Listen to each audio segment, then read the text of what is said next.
Boy, it has been a while since we have had one of these, a Victory Monday Club Dub episode of Locked On Dolphins after playing the Bills.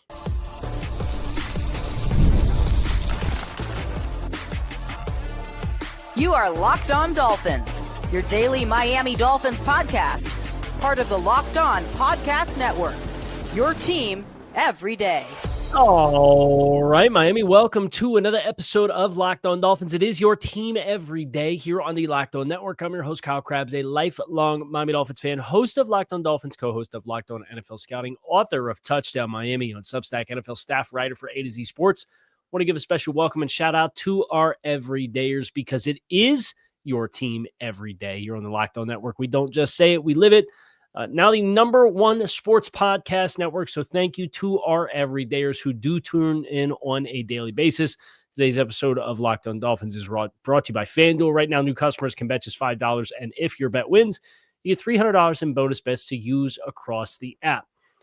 Miami, convincing fashion over the Buffalo Bills. 30-13 victory that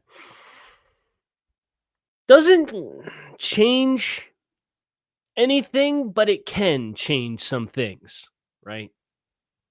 This is the kind of game that, especially with a young team, and we've talked about being a team that competes through transition, but you don't really compete when you start the year 2-7, right?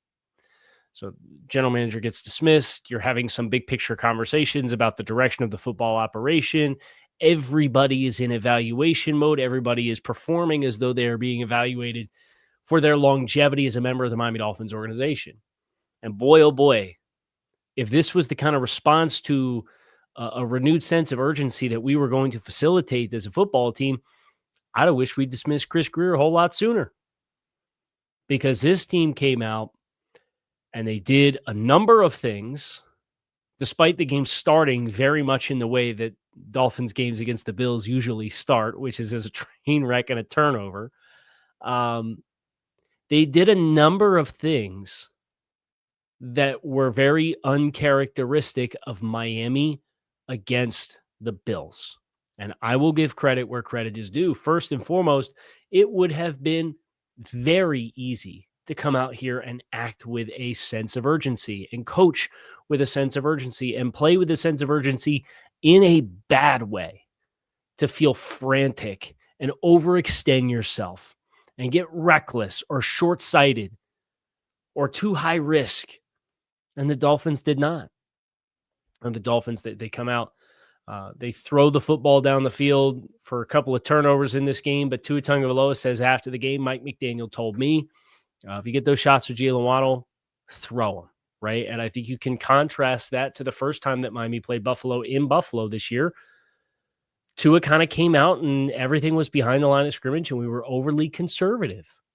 And it was to the point where we made it to halftime and the average air yards per throw was behind the line of scrimmage. You don't want to come out and do that again, so they don't. But what that bears fruit for them, thanks so much to the defensive side of the football, is the turnover doesn't hurt you. You put together a drive. You're able to stack some possessions and get some stops. And you go into halftime with a lead that you take the distance in this football game. And I want to start on the defensive side of the ball. Man, did we have some guys that played inspired football. Bradley Chubb, 10 pressures. How many players there's been this year that have had more than 10 pressures in a football game? In a single game? You don't know how many? 2. Josh Sweat last week against Dallas and Aiden Hutchinson earlier this year. There's been less than 20 since the start of the 2024 season, the last year and a half in the NFL. There's been less than 20 players that have posted 10 or more pressures in a single game. Bradley Chubb did it. That's a single game career best for him during his time as a member of the Dolphins organization. And it comes on the heels of trading away Jalen Phillips and a month of people, including me, talking about Bradley Chubb and why he should be moved and should be traded. And I guess Bradley heard all the noise, to which I say, my bad, Bradley, because you play like this Man, he's got 16 pressures the last 2 weeks combined between the Baltimore game and now the Buffalo game. 16 pressures. That's more than half of his season total in the last 2 weeks. And we are going into week 11. He's come on quite a bit.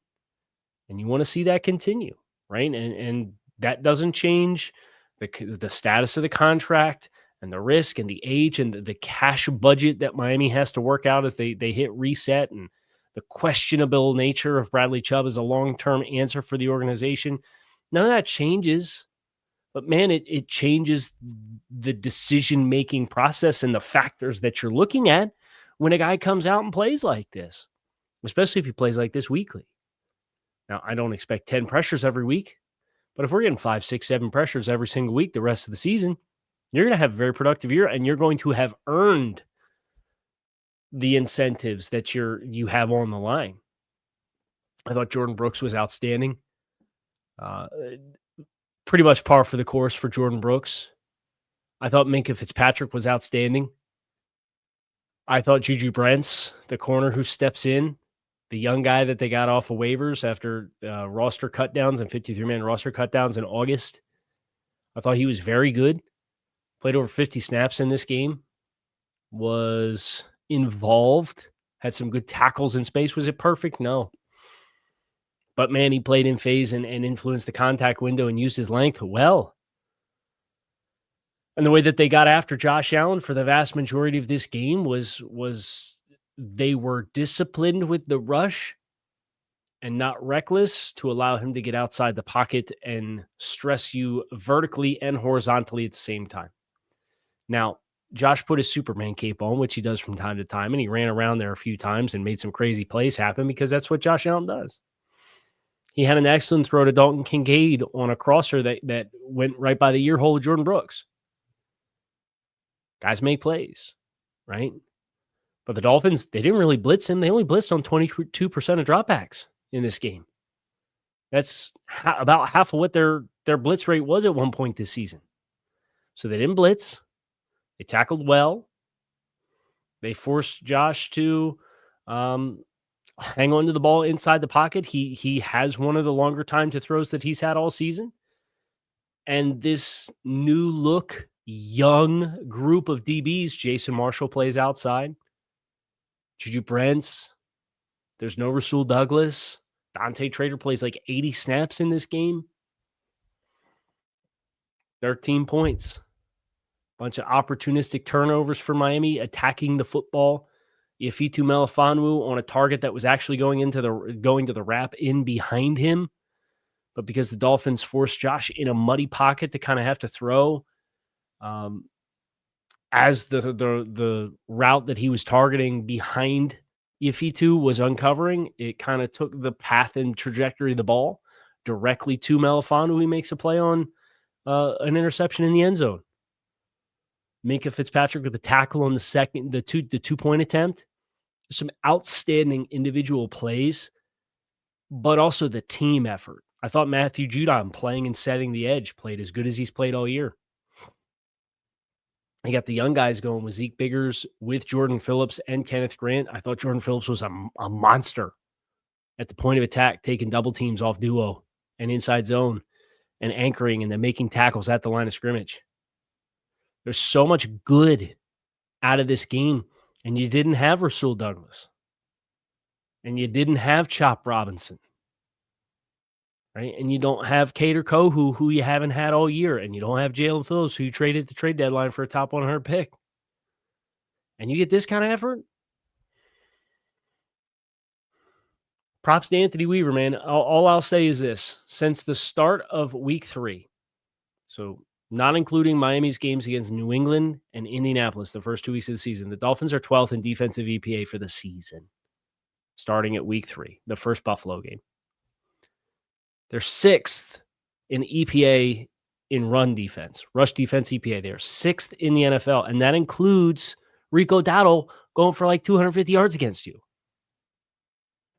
This unit is going in the right direction, unequivocally, with a bunch of young players. And now you're getting young guys in the secondary rolling.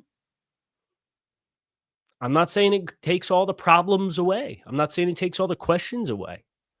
But this is the kind of performance you look at and you say, all right, if you start doing this every single week and you start stacking on this and you start building on this and you get a few more narrative busting wins along the way, it is going to change the conversation, but it has to sustain throughout the rest of the season. Got some thoughts on the attitude of the football team in this contest. We're going to get that next here. Locked on Dolphins. Make sure you guys stick with us.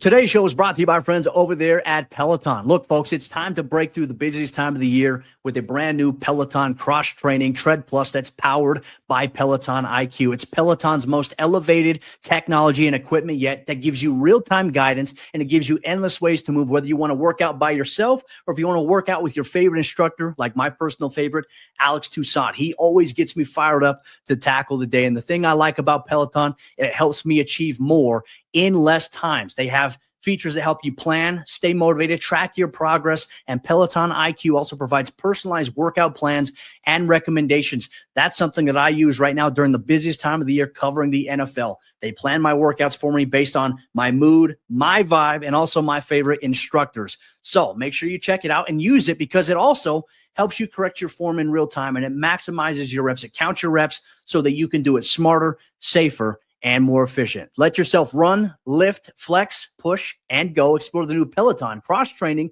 Tread Plus at onepeloton.com.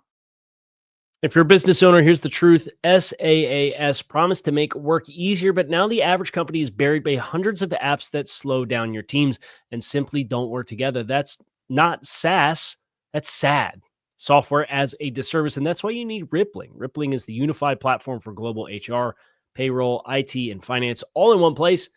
They've helped millions of businesses replace a mess of disconnected tools with one system designed to give leaders clarity, speed, and control by uniting your employees, teams, and departments in one system. Rippling removes the bottlenecks, busy work, and silos that your software can create. So whether you want to run your entire IT, HR, and finance operations as one, or just fill the gaps in your software stack, Rippling can do it all right now. You can get 6 months free when you go to rippling.com/LockedOnNFL. That's RIPPLING.com/LockedOnNFL. Rippling.com/LockedOnNFL for 6 months free. Terms and conditions do apply. I want to thank you guys again for making Locked On Dolphins your first listen of the day, and thank you for making Locked On the #1 sports podcast network. Massive milestone for us that we are very excited to celebrate with each and every one of you, especially on a Victory Monday Club Dub episode of the Dolphins and the Bills. And offensively, it was less about the execution and it was more about the attitude. It was more about who we decided we were going to be to come out and play. And I think that probably to some degree especially with a young group of players on the defensive side of the ball, like that's applicable too. Case in point, before I get to the attitude of the offense, let's just acknowledge this rookie class and the reps and the volume that they played in this game. We mentioned Zeke Biggers, Jordan Phillips, Kenneth Grant, Jason Marshall, Dante Trader. Jonas Savai, obviously full-time starter at left guard. Ollie Gordon only has a handful of snaps.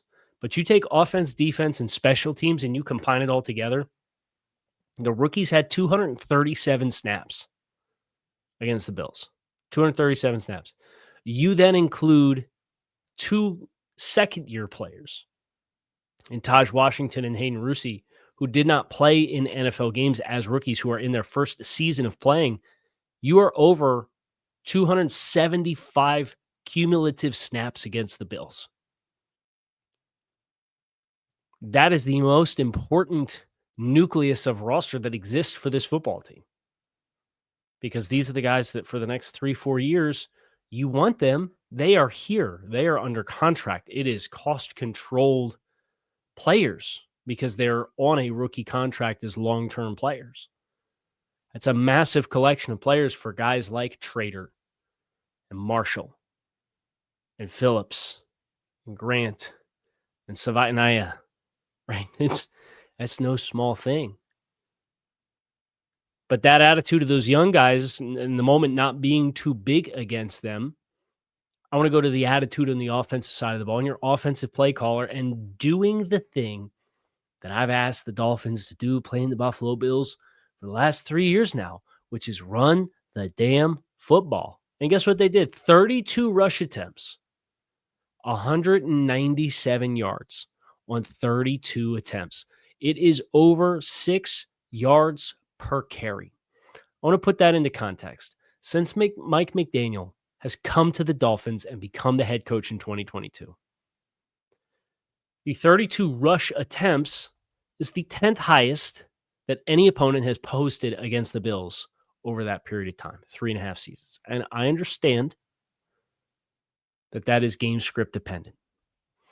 197 rushing yards is the 5th most any opponent has posted on the Buffalo Bills in a single game since 2022, the start of that season. They have the 3rd highest single game rushing EPA of any opponent against the Buffalo Bills since the start of the 2022 season. You had your minus runs, right? They had 5-6 negative runs for negative yardage. Ollie Gordon gets 1 carry. They try to long trap the defensive end with the opposing offensive tackle, and Pat Paul can't get there, and Ollie Gordon goes down for a 3-yard loss. It's the only carry he had on the day. But despite those negative plays, you stick with it, and that's where you hit some explosive runs. You hit some explosive home runs with Devon Achane that are back-breaking plays. And I'll tell you, the one thing I love seeing as much as anything else, number 21 in red and blue at the epicenter of every explosive play that the Dolphins had on offense, you see Jordan Poyer planking face first in the ground, biting at somebody's ankles. That stuff you talked all offseason was real cute, Jordan. Congrats. Glad you're back where you belong with your teammates that you put it on the line for since you weren't willing to do it with the Dolphins last year. Need a break. But the Dolphins came out 32 run attempts with a commitment to this is who we want to be. This is how we have to play. We want to do this. And it fueled yet another strong performance from the Dolphins in their jumbo and their heavy personnel packages. They are, again, by a standard deviation more than every other team in the league's best team out of 22 personnel. And some of that's Darren Waller stuff, but some of that's 22 jumbo with Daniel Brunskill and Greg Dulcich and Hayden Rusi. And Julian Hill's been out for the last 3 weeks. Mike McDaniel said today he expects that Julian Hill will be back against the Commanders. Dolphins are kind of at this weird intersection where they're kind of getting healthy. Too little, too late. Like, don't start the season 3-7. But Mike left the door open for somebody's practice window to be open this week off IR. He said pretty much everybody that was out last week, Ashton Davis, Julian Hill, Rasul Douglas, Chop Robinson, those guys are all expected back. Who knows what you can do in the back half of a season. And that's where, for me, off of a win like this, it's the magnitude of the win and it's the fact that you broke a narrative. Right? And I've said it for the last couple of years. I will believe that the Dolphins can beat the Buffalo Bills when they show and do beat the Buffalo Bills. Well, they didn't just come out and sneak out a win that required a frantic defensive stand after a butt fumble or a butt punt that goes out of bounds for a safety and a fourth down stand in the low red zone where Josh Allen just flat out misses a throw. You won convincingly. You won the line of scrimmage on both sides of the football. Where the hell's this football team been? But if you take this and you build it, right, we're evaluating the entire football operation. Everybody still has their questions about Mike McDaniel. Team certainly hasn't quit on him. Not by any stretch of the imagination. But if you take this and you start getting back to, hey, we beat the teams that are in the similar win bucket as we are, right? Because you have Washington this week, and then you have the Saints after the bye, and then you have the Jets. You got your next narrative buster opportunity in 4 weeks.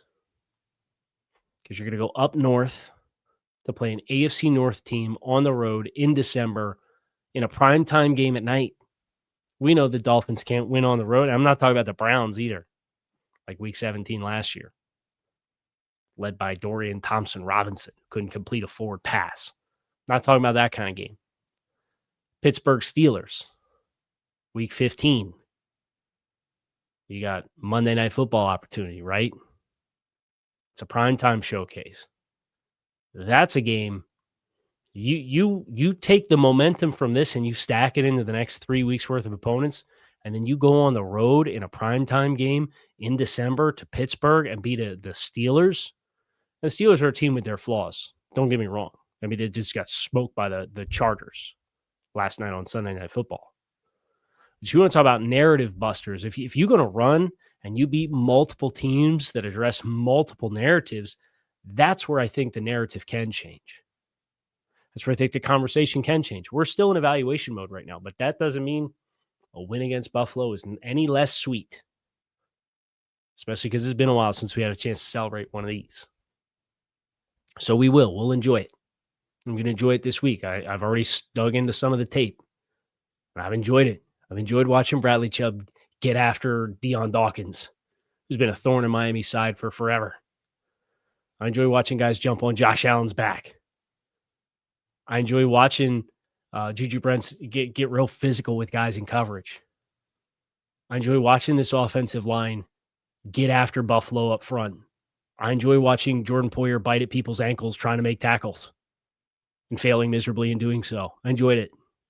I'd be lying if I said I didn't. Doesn't change the big picture conversations, but man, Victory Mondays are nice. Club dubs are nicer, especially when they come from, again, at the expense of the AFC East. The Dolphins, they get a second AFC East win. They get the Jets earlier this season, and now you get Buffalo at home. Got a couple game balls. Want to give out some game balls, make some final proclamations on this game. That's coming your way next here on Locked on Dolphins. Make sure you guys stick with us.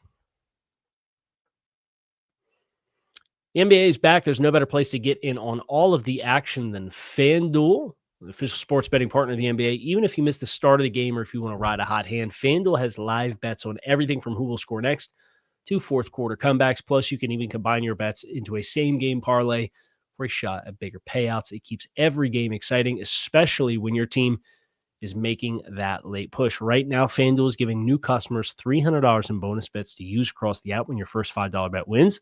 So head to FanDuel.com to sign up today.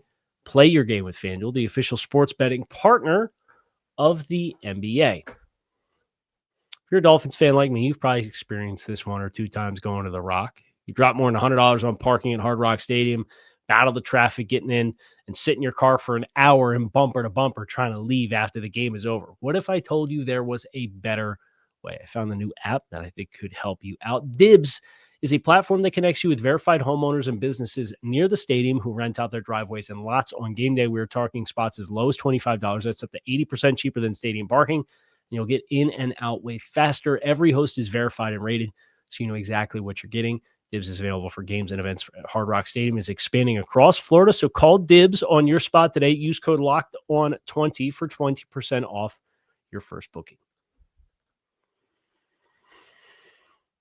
Dolphins getting ready to hop on the plane, head over to Madrid for this contest against the Washington Commanders. They will do so with one less player to have to worry about because of an altercation that happened on the field. Duron Payne has been suspended by the league for one game after punching Amon-Ra St. Brown of Detroit in that game that was played yesterday between Detroit and Washington. So that's already a team this year. That defense, they look a little taxed. They've got some injuries in the back end. They got some injuries at wide receiver. Jaden Daniels will not play at quarterback. And it on one hand, it's a bummer, right? Because I said this earlier this season. I want the evaluation opportunities against the best players. But after a win like this against Buffalo, I'm not mad about a few personnel breaks if it helps us stack a couple wins together. I'm more interested. I don't think a win against Washington, to my point that I just made, I don't think that changes anything remotely close to what wins against teams like Buffalo and Pittsburgh and Tampa and what New England has become this season and Joe Burrow's Practice window just opened back up with Cincinnati, so you're talking about potentially competing and beating Cincinnati and what that would look like. There are other valuable opportunities for evaluation for where this team is at, where they're going. But off of a win like the one that the Dolphins just have, it's only fair to hand out some game balls here. We mentioned a couple of the names already. Achane finishes this game with 22 carries for 174 rushing yards, 2 scores, 2 home runs hit in the fourth quarter of the game to put the game on ice, including a 59-yarder. Achane also has 6 receptions for 51 yards, so he has 225 yards from scrimmage and 2 scores. It's going to get you a game ball. Right? That's inevitably, you put up those numbers, you're going to get yourself a game ball. Bradley Chubb, we mentioned the magnitude of performance that he had and what he was able to do with pressuring Josh Allen. 10 pressures in this game. It's going to get you a game ball. Bradley Chubb, game ball. My sincerest apologies, Bradley Chubb, for the deadline discourse that we provided upon your name, especially playing like this, right? I thought Jordan Brooks was electric. I thought Jack Jones, with the chopping at the football, deserves some consideration as well. But I thought Miami's special teams, Jake Bailey in particular, that punt that he had that landed inside the 5-yard line, in kind of that critical juncture of the game where Buffalo was trying to make a run. I think that's your my special teams choice would be Jake Bailey. So if I was going to go one player on either side of the ball, it'd be Achane, Bradley Chubb, Jake Bailey. Now, I know coaches sometimes take liberties. Sometimes they give everybody in the organization or everybody in the roster gets a game ball. I'm not going to do that. I think that'd be a little extra. But I do want to give some love to a few more players. I think Patrick Paul played probably the best game he's played in a month. I thought he was fantastic. So I would give Patrick Paul a game ball as well. Jordan Brooks. JuJu Brents for the story. JuJu Brents for the story gets the other game ball defensively for me. Because this was, oh man, Rasul Douglas is down. That's a big loss. And it is a big loss.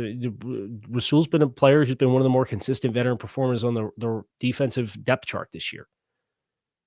But for Brents to come in as the alternative to Ethan Bonner, who played 5 snaps and was promptly put on a poster by Keon Coleman, who couldn't get any separation against anybody else on the roster.